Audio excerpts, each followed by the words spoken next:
வணக்கம் ஃப்ரெண்ட்ஸ். இன்னைக்கு நாம மூவரில் யார் அப்படிங்கிற ஒரு அம்புலி மாமா கதையை கேட்க போறோம். இது விக்ரம் வேதாளம் கதை. தன் முயற்சியால் சற்றும் மனம் தளராத விக்ரமன் மீண்டும் மரத்தின் மீது ஏறி அதில் தொங்கும் உடலை கீழே வீழ்த்தினான்.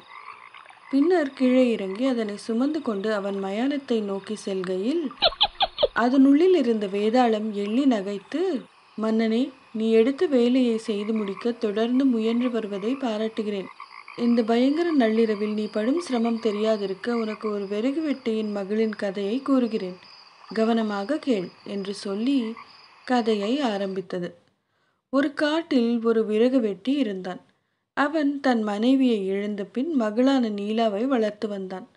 நீலாவும் தன் தந்தையை கவனித்து கொண்டும் வீட்டு வேலைகளை எல்லாம் நன்கு செய்து கொண்டும் தன் தந்தைக்கு எவ்வித சிரமமும் ஏற்படாமல் பார்த்து கொண்டாள். நீலாவின் பாட்டி அதே காட்டில் வேறு ஒரு இடத்தில் தனியாக வாழ்ந்து வந்தாள். ஒரு நாள் விறகு வெட்டி தன் மகளிடம், நீலா, நீ இங்கேயே இருப்பது அலுக்கவில்லையா? சற்று தூரத்தில் தானே உன் பாட்டி தனியாக இருக்கிறாள். அவளை போய் பார்க்க வேண்டும் என்ற ஆசை உனக்கு இல்லையா? நீ இன்றே அங்கே போ. நீ உன் பாட்டியை போய் பார்ப்பதோடு அங்கு 10 நாட்கள் இருந்துவிட்டு வருகிறாயா? அவளுக்கும் சற்று ஆறுதலாக இருக்கும் என்றான். நீலாவோ, நான் 10 நாட்கள் இங்கே இல்லாவிட்டால் உங்களை யார் பார்த்து கொள்வார்கள் என்று தன் கவலையை வெளிப்படுத்தினாள்.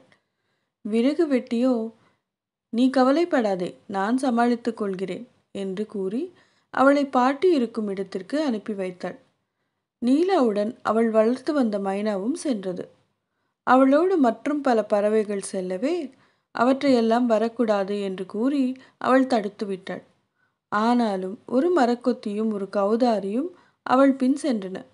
அக்காட்டில் உள்ள பறவைகளை நீலா மிகவும் நேசித்து வந்தாள். அவையும் அவளிடம் அன்பு கொண்டிருந்தன. பாட்டியின் குடிசையை நீலா அடையும் முன்பே மைனா முன்னதாக போய், பாட்டி, விருந்தாளிகள் வந்திருக்கிறார்கள் என கூறவே பாட்டியும், ஓ, நீலா வருகிறாளா, அவளுக்கும் சேர்ந்து ரொட்டி சுட்டால் போயிற்று என்றாள். சற்று நேரத்தில் நீலாவும் அங்கு வந்து சேர்ந்தாள். பாட்டியும், வா நீலா, சௌக்கியமாக இருக்கிறாயா? உன்னை பார்த்து எவ்வளவு நாட்களாகிவிட்டது. நானும் உன்னை பார்க்க ஆசைப்பட்டு கொண்டுதான் இருந்தேன். என்னால் அவ்வளவு தூரம் நடந்து வர முடியவில்லை. இப்போது நீயே வந்துவிட்டாய். உன் தந்தை நலமா? உன் கல்யாணத்தை பற்றி ஏதாவது முயற்சி செய்கிறானா என்று கேட்டாள். நீலாவும், இந்த காட்டில் யார் கிடைப்பார்கள்? கல்யாணம் எல்லாம் மெதுவாகத்தான் என்றாள் சிரித்து கொண்டே. அவள் சுற்றிலும் பார்த்தபோது 3 பழைய மரக்கட்டில்கள் இருப்பதைக் கண்டு, இதென்ன பாட்டி, 3 கட்டில்கள் எதற்கு? நீ ஒருத்திதானே இங்கே இருக்கிறாய் என்று கேட்டாள். பாட்டியும், அது ஒரு பெரிய கதை, விவரமாக சொல்கிறேன். இப்போது நீ களைத்து போயிருக்கிறாய், சாப்பிட்டு விட்டு படுத்து தூங்கு என்றாள். நீலாவும் குளித்து சாப்பிட்டுவிட்டு, பாட்டி, இப்போது சொல், கட்டில்களை பற்றி என்று கேட்கவே பாட்டியும் கூறலானாள்.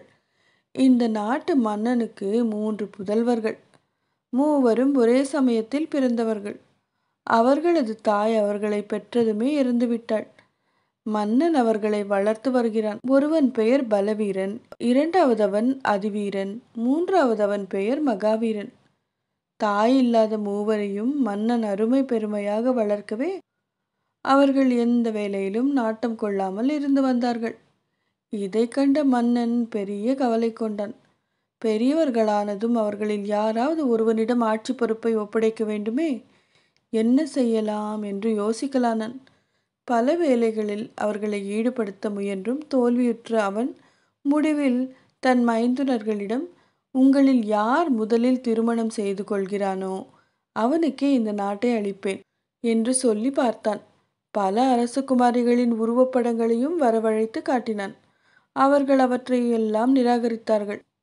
அப்போது மன்னன், சரி, அரசகுமாரியாக இல்லாது போனாலும் வேற எந்த பெண்ணையாவது யார் முதலில் மணந்து கொண்டு வருகிறானோ அவனுக்கே இந்த நாடு என்று கூறி அவர்களை அரண்மனையிலிருந்து அனுப்பினான்.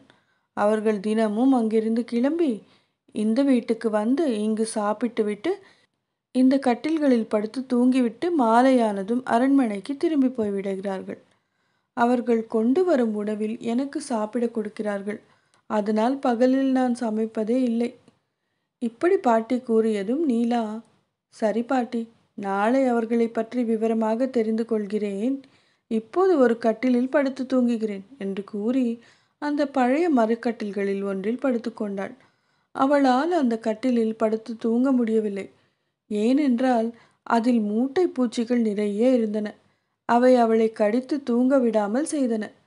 காலையில் எழுந்து நீலா பாட்டியிடம், இந்த அரசகுமாரர்களின் உடம்பு மரத்தால் செய்யப்பட்டதா என்ன? மூட்டை பூச்சி கடியையும் பொருட்படுத்தாமல் கட்டில்களில் படுத்து தூங்குகிறார்கள் என்றால் அவர்கள் எதை பற்றியும் கவலைப்படுவதில்லை என்று நன்கு தெரிகிறது என்றாள்.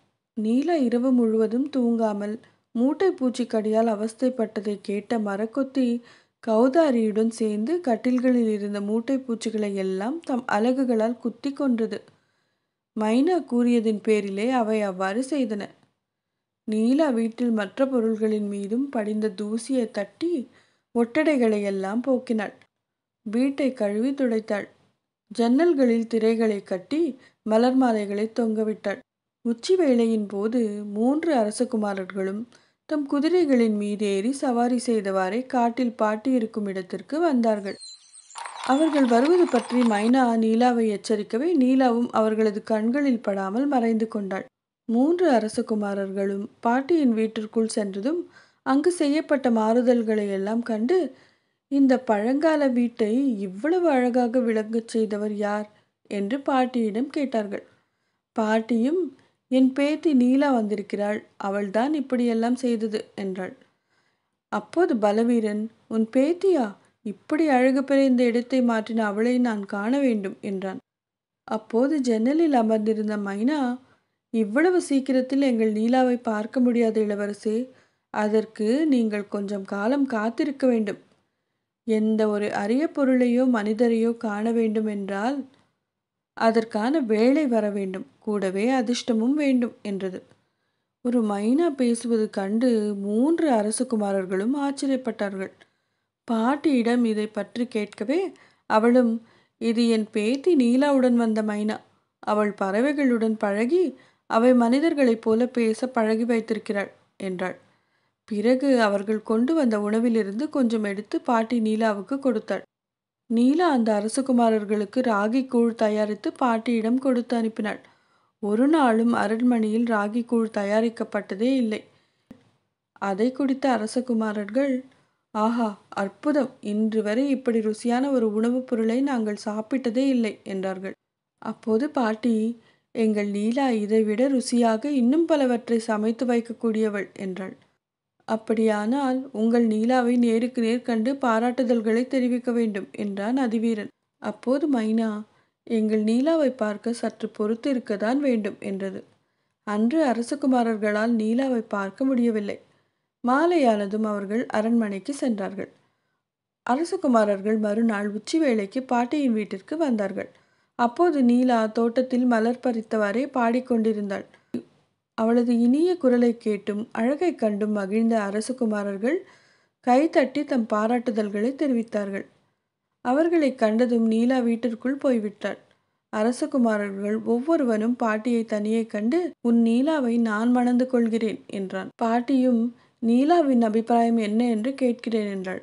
பாட்டி கூறியதை கேட்ட நீலா, பாட்டி, இந்த மூவரிடமும் நான் ஒரு கேள்வியை கேட்பேன். நான் எதிர்பார்க்கும் விடையை கூறுபவரை தான் நான் மணந்து கொள்வேன். அதனால் அவர்கள் ஒவ்வொருவரும் தனியே வந்து சந்திக்கட்டும், அப்போது என் கேள்வியை நான் கேட்கிறேன் என்றாள். பாட்டியும் நீலா கூறியதை அவர்களுக்கு தெரிவிக்கவே நீலாவை காண முதலில் பலவீரன் சென்றான். அவனிடம் நீலா, உங்கள் தந்தை நம் திருமணத்திற்கு ஒப்புதல் அளிக்காவிட்டால் நீங்கள் என்ன செய்வீர்கள் என்று கேட்டாள். பலவீரனும், இதில் நீ சந்தேகப்படவே வேண்டாம், என்னை முழுமையாக நம்பு. ஒருவேளை என் தந்தை ஏதாவது ஆட்சேபனை செய்தாலும் நான் அவருக்கு எடுத்து சொல்லி என் விருப்பத்திற்கு இணங்க செய்வேன் என்றான். அதற்கு பின் வந்த அதிவீரனிடம் நீலா அதே கேள்வியை கேட்டாள். அவன், என் தந்தை சம்மதிக்காவிட்டால் நம் திருமணம் நடக்காமல் போய்விடலாம் என்றான். அதற்கு பின் வந்த மகாவீரனிடமும் நீலா அதே கேள்வியை கேட்கவே அவனும், என் தந்தை எதிர்த்தால் நான் நாட்டையும் அரண்மனையையும் துறந்து வெளியே வந்து உன்னை மணந்து கொள்வேன் என்றான். நீலா தான் இருந்த இடத்திலிருந்து வெளியே வந்து பலவீரனின் கழுத்தில் மலர் மாலையை அணிவித்து அவனை தன் கணவராக தேர்ந்தெடுத்தாள். வேதாளம் இந்த கதையை கூறி, நீலா ஏன் பலவீரனை தேர்ந்தெடுத்தாள்? அவன் தன் தந்தையை தன் இஷ்டத்திற்கு சம்மதிக்க வைக்க முடியும் என்ற காரணத்தாலா அதிவீரன் தன் தந்தைக்கு எதிராக எதுவும் செய்வதற்கு இல்லை என்றானே? தந்தை சொல் கேட்கும் அவனை தேர்ந்தெடுத்திருக்கலாமே? ஏன் அவள் அவ்வாறு செய்யவில்லை? அவளுக்காக நாடு, அரண்மனை முதலியவற்றை எல்லாம் துறக்க தயாராக இருந்த மகாவீரனை ஏன் ஒதுக்கிவிட்டாள்?